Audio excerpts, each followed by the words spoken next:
반갑습니다. 네, 반갑습니다. 시간이 가면 갈수록 같이 인사해 주는 소리가 점점 커져요. 얼마나 좋은지. 한 주간 별일 없으셨는지 모르겠어요. 네, 감사합니다. 병원도 많이 다니시고. 네, 그래도 병원에서 목사님 이런 일이 있었대요. 이렇게 어려운 소식 안 들리는 것이 또 평안한 것 아닌가 하는 마음에 감사하게 됩니다. 온라인으로 예배 참여하고 계시는 분들도 반갑고 환영합니다. 세례 요한이 예수님을 증거하고 있었던 내용 우리가 살펴봤죠. 증거의 열매로 세례 요한의 제자였던 두 사람이 예수님을 따르게 됩니다. 거기서부터 시작이 되어서 한 사람, 두 사람 예수님을 따르는 제자들이 늘어나고 이 열매가 맺혀지는 모습을 본문은 보여주고 있어요. 세례 요한이 자기를 부인함과 순종함을 통해서 예수님을 증언하게 되었고, 이 증언의 열매가 사람이라는 열매로 맺혀지고 있는 거죠. 예수님을 따르는 사람들이 하나둘씩 모이게 됩니다. 이 열매, 사람이라는 열매, 제자라는 이 열매는 세례 요한의 어떠함으로 만들어낸 게 아니고 세례 요한이 증언했던 예수님을 통해서 이 열매가 맺히게 됩니다. 이 똑같은 이 신앙의 원리가 오늘 본문 빌립이죠. 빌립이 예수님께 나아오는 이 본문 속에서도, 사건 속에서도 이 원리가 잘 드러나고 있어요. 한번 그 내용을 우리가 같이 살펴보려고 하는데요. 먼저 43절 말씀을 보시면 이튿날 예수께서 갈릴리로 나가려 하시다가 빌립을 만나 이르시되 나를 따르라 하시니. 예수님과 빌립 사이에 첫 만남이 이루어지고 있습니다. 그렇죠? 그리고 예수님께서 빌립을 제자로 부르고 계세요. 되게 짧게 소개되고 있지만 이거는 결코 작은 사건이 아니죠. 빌립에게 예수님에게 있어서도 제자를 한 사람 한 사람 콜링하시는 것도 큰 일이지만 빌립에게 있어서도 자기의 인생에 결정적인 변화를 경험하는 터닝 포인트 같은 역사적이고 결정적인 순간입니다. 굉장히 중요한 사건이에요. 그런데 이 사건이 그렇게 중요한 의미를 가지는 것과는 참 안 어울리게 본문에 일어나는 일은 굉장히 소박합니다. 제자를 부르시는 거잖아요. 제자를 부르시면 그렇게 중요한 예수님의 제자인데 예쁘게 브로셔도 만들고 이렇게 책자에 이렇게 잘 소개도 하고 그래서 이렇게 딱 제자의 삶이 이런 거야 이렇게 소개도 해주시고 뭐 거창한 부스 같은 것도 이렇게 만들어서 하면 참 좋겠는데 그런 거 하나도 없습니다. 제자의 삶이 뭔지 앞으로 어떤 일이 펼쳐지게 될지 아무런 설명도 없어요. 왜 예수님을 따라야 되는지 이유도 없습니다. 설득도 안 해주십니다. 그렇죠? 나를 따르라. 이 말밖에 없어요. 아니면 빌립이 누군지 너 누구니? 그래서 자기 삶이나 이런 내용들을 좀 소개도 받으시고 지금 어디 가는 길이냐 좀 물어보시고 너의 스케줄은 어떠하며 너의 인생의 비전은 뭐냐 이런 것도 좀 물어보면서 이렇게 좀 제자로서 이렇게 콜링을 받을 만한 형편에 있는지 확인도 하면서 내가 너를 제자로 부르고 싶은데 괜찮겠니? 이렇게 의사도 좀 확인하면서 보통은 이렇게 하는 게 우리가 일상적으로 좀 이해할 만한 납득할 만한 상식적인 대화의 모습 아니겠습니까? 아무것도 없죠. 그죠? 나를 따르라고만 말씀하시고 어디로 가는지도 얘기 안 해주십니다. 따르라, 나를 따르라는 이 명령이 여러분은 다 아시죠? 제자로 부르시고 있는 것을. 그러면 제자잖아요. 스승과 제자의 관계, 도제 관계니까 예수님을 따르는 삶을 몇 년 동안 살게 될지 몇 년 동안 예수님의 제자로 살면 어떤 학위를 주고 어떤 전공으로 이게 마스터하게 되는지도 안 가르쳐 주시고 뭘 배우게 될지도 안 가르쳐 주시고 아무것도 없습니다. 근데요, 여러분, 이것이 주님이 저와 여러분을 부르시고 저와 여러분에게 명령하시는 아주 흔한 방식이에요. 이런 방식으로 우리에게 말씀합니다. 굉장히 불친절하죠? 거칠죠? 퉁명스러워 보이기까지 합니다. 그런 면이 있는 게 사실이지만, 틀림없는 사실이지만, 그렇다고 예수님이 사랑이 없거나 비인격적이거나 그렇지 않다라는 거 우리가 잘 기억해야 합니다. 왜 이렇게 불친절할까요? 이렇게 생각해 볼 수 있을 것 같아요. 주님이 우리에게 돈이 필요해서 찾아오시는 분은 아니십니다. 우리가 열심히 헌금하지만 주님 우리 돈 때문에 우리의 그 돈에 이렇게 욕심을 가지고 오시는 분이 아니시죠, 당연히. 주님 우리의 시간이 필요하셔서 우리에게 찾아오시는 분도 아닙니다. 시간을 창조하신 분이세요. 시간이 저와 여러분의 이렇게 조금씩 떼내는 시간이 아쉬우셔서 오시는 분이 아니십니다. 주님은 저와 여러분의 수고와 노동이 아쉬우신 분도 아니고 저와 여러분이 애써서 겨우겨우 힘겹게 기도하는 그 기도가 아쉬우셔서 우리에게 찾아오시는 분도 아니십니다. 정말 지금 제가 예로 몇 가지 드렸던 이 옷 하나하나가 아쉬우셔서 그게 없어서 그게 필요해서 그래서 우리를 찾아오신 분이라면 우리가 예상한 대로 친절하게 설득해가면서 설명해가면서 명령하시고 부르실 거예요. 왜요? 아쉬우니까. 불친절하게 했다가 떠나가면 안 되니까. 행여라도 얘 돈, 얘 시간, 얘 기도, 얘 수고 잃어버리면 안 되니까 아주 정중하고 친절하게 찾아오시겠죠. 그렇지만 우리 주님은 그럴 필요가 없으십니다.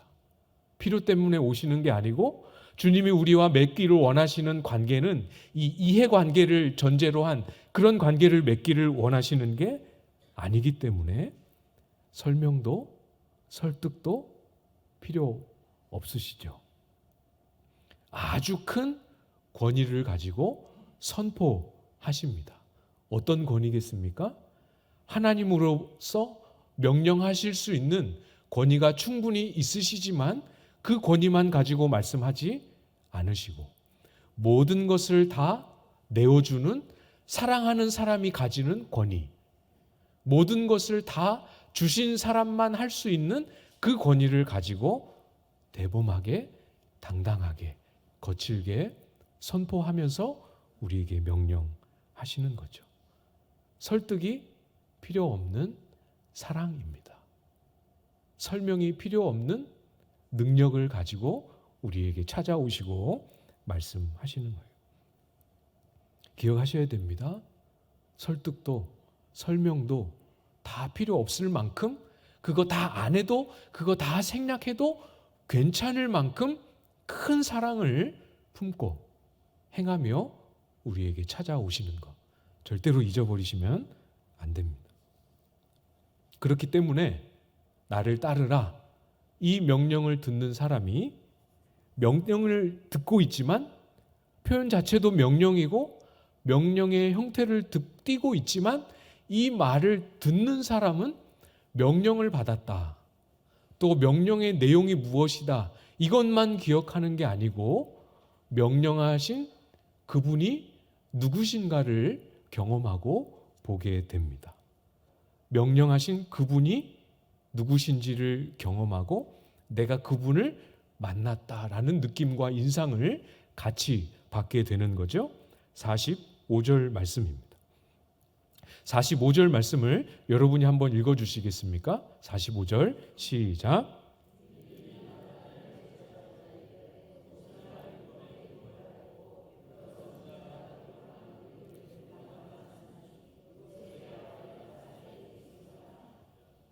네. 빌립의 반응이죠. 그런데 잘 보십시오. 명령의 내용에 대한 반응이 아닙니다. 나를 따르라 했으니까 명령의 내용에 대한 반응이면 뭐라고 나와야 돼요? 빌립이 예수님을 따르니라. 아니면 빌립이 직접 합법으로 내 주님, 제가 주님을 따르겠습니다. 이렇게 명령의 내용에 맞는 반응이 나와야 하는데 거기에 맞는 내용도 아니고 거기에 맞는 행동도 아닙니다. 그렇죠? 그렇지만 틀림없는 사실. 그러나 훨씬 더 강력한 사실은 무엇입니까? 명령의 내용에 맞는 반응은 아니지만 명령하신 분이 누구신가에 대해서는 정확하게 맞는 반응을 보이고 있는 거죠. 여기를 주목해야 됩니다. 주님의 명령을 들을 때 거칠지만 불친절해 보이지만 나를 따르라 라는 명령을 들을 때 빌립은 명령의 내용도 받았겠지만 그리고 따랐겠지만 빌립의 마음속에는 이분이 누구신지를 같이 경험하고 깨닫게 되는 그 어떤 일이 빌립 속에 일어난 겁니다. 아, 나에게 밑도 끝도 없이 설명도 없이 나를 따르라 라고 명령하신 이분이 바로 우리가 기다리던 그분이구나. 그분을 내가 만났구나 라고 느끼게 된 것이죠. 그래서 어떻게 행동합니까? 아마도 평소에 둘이 그런 대화를 나눴던 것 같아요. 나다나엘하고 언제나 오실까? 그분이 오시면 참 좋을 텐데 같이 기도도 하고 기다리기도 하고 그분이 오시면 키가 몇일까? 그분이 오시면 얼마나 잘생겼을까? 이런 얘기도 하면서 교제했었겠죠? 그러니까 빌립은 자기도 오실 예수님을 메시아를 간절히 기다렸지만 자기 못지않게 간절히 기다렸던 나다나엘, 그래서 꼭 이 사실을 알려주고 싶었던 나다나엘을 먼저 찾아가고 있는 것입니다. 주님의 명령이 친절하지 않고 주님의 우리에게 말씀하심이 이해되지 않고 설득되지 않을 수 있다라는 거 오늘 본문에서 확인이 되시죠? 조금 불친절한 것 같아도 왜 나의 상황을 이렇게 못 헤아려 주시는가 싶은 마음이 들어도 괜찮습니다. 괜찮다라는 거 오늘 본문에서 확인하실 수 있겠죠? 말씀하시는 내용 말고 말씀하시는 그분 안에, 말씀하시는 그분의 마음과 성품 안에 이유가 거기에 포함되어 있고 행할 수 있는, 그 말씀을 따를 수 있는 능력도 그분 안에 포함이 되어 있습니다. 그러니까 괜찮은 거예요. 걱정 안 하고 불안해하지 않고 믿고 해보십시오. 해보면 알게 됩니다. 하실만 해서 또 꼭 필요해서 명령하셨구나 깨닫게 되는 거죠. 틀림없습니다. 가보면 부족하지 않다라는 거, 가보면 틀림없다라는 거 알게 됩니다. 최근에 들으시고 순종해야 될 마음의 부담감은 있지만 왜 이렇게 말씀하실까? 이런 생각, 고민하고 계시는 분들 혹시 계시다면 괜찮습니다. 신뢰하시고 가보십시오. 행해보십시오. 괜찮습니다. 하나님께서 이스라엘 백성들에게 하나님의 명령을 지키며 살라고 명령하실 때에도 하나님의 말씀을 따라 살아야 한다라고 말씀하실 때에도 똑같은 원리로 말씀하셨어요. 신명기 30장 11절 말씀에 보면 이렇게 말씀합니다. 내가 오늘 내게 명령한 이 명령은 내게 어려운 것도 아니요 먼 것도 아니라. 어려운 것도 아니고 먼 것도 아니다. 그러니까 하나님의 말씀을 듣는 하나님의 백성들임에도 불구하고 그 말씀을 듣는 심정이 너무 멀다, 너무 어렵다 이렇게 받아들이는 그 백성들의 심정을 하나님도 정확히 알고 계시는 게 틀림없이 반영이 되어 있지요. 이어서 14절에 보면 이렇게 또 말씀합니다. 오직 그 말씀이 내게 매우 가까워서 내 입에 있으며 내 마음에 있은즉 내가 이를 행할 수 있느니라. 멀지 않다, 어렵지 않다, 행할 수 있다. 뒤집어 말하면 행할 수 있도록 내가 책임질 것이니까 걱정하지 말라는 의미가 되지 않겠습니까? 먼 것 아닙니다. 어려운 것도 아닙니다. 어렵게 느끼는 것은 해보지 않았고 우리에게 낯선 것이고 익숙하지 않은 것뿐이지 주님 안에 행해야 하는 이유, 행할 수 있는 능력이 다 포함되어 있는 거죠. 꼭 기억하시고 명령하신 그분 안에 이유와 능력 다 담겨 있음을 꼭 기억하시고 신뢰하며 나아가시기를 부탁을 드립니다. 예수님을 따르라라는 이 명령과 예수님을 영접하라라는 명령이 사실은 표현은 다르고 강조하는 초점도 다르지만 그 안에 담겨 있는 실체는 사실 동일하거든요.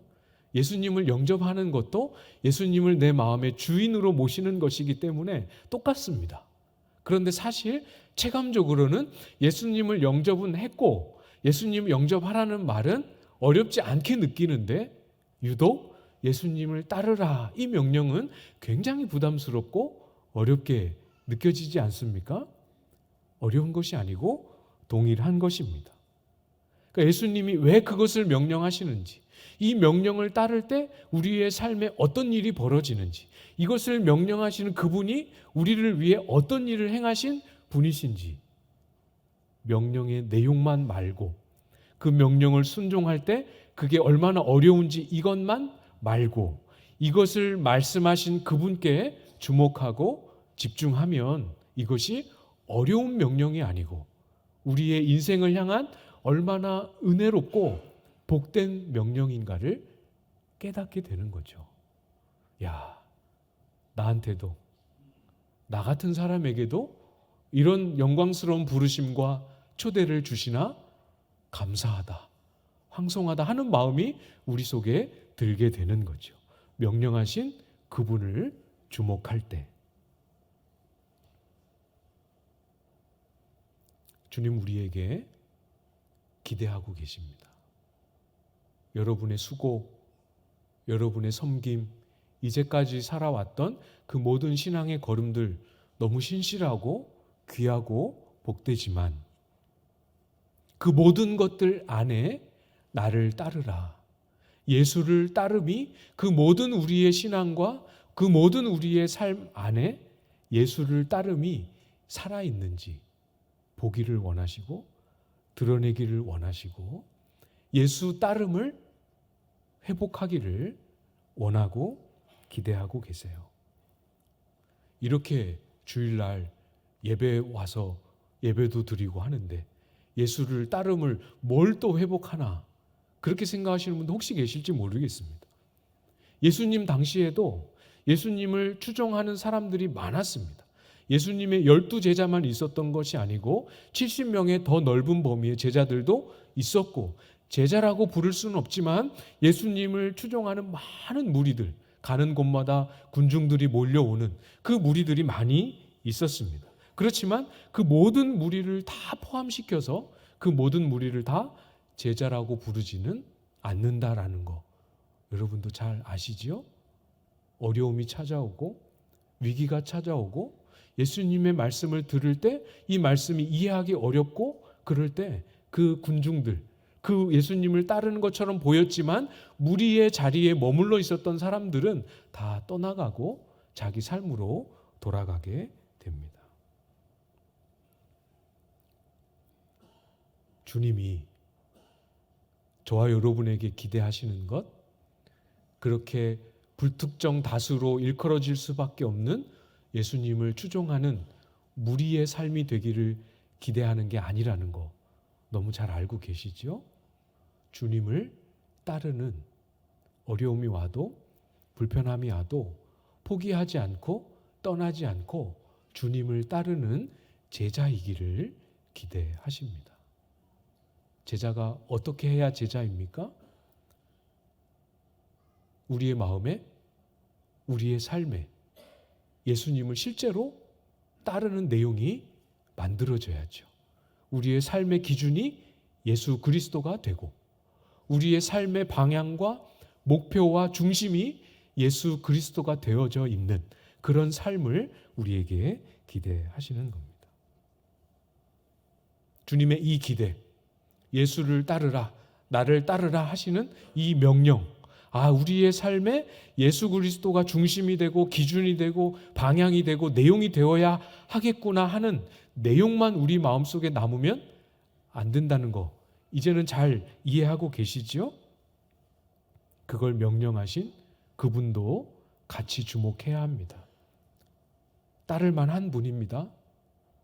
우리의 중심에 원리로 원칙으로 세워도 후회함이 없을 만큼 충분하고 충만한 분이세요. 걱정하지 않고 따라가도 괜찮습니다. 주님을 따랐을 때 그렇구나, 틀림없구나, 진즉 따를 걸, 진즉 가르쳐준 대로 예수님이 명령하신 대로 할 걸 하면서 우리의 마음이 기꺼이 주님을 따르는 삶에 대해서 이제는 충분히 동의되고 충분히 깨닫게 되는 이 확신이 우리의 삶에 회복될 수 있기를 바랍니다.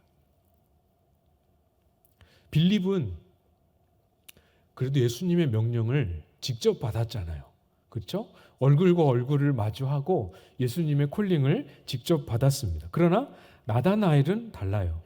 나다나엘은 어떻게 받게 됩니까?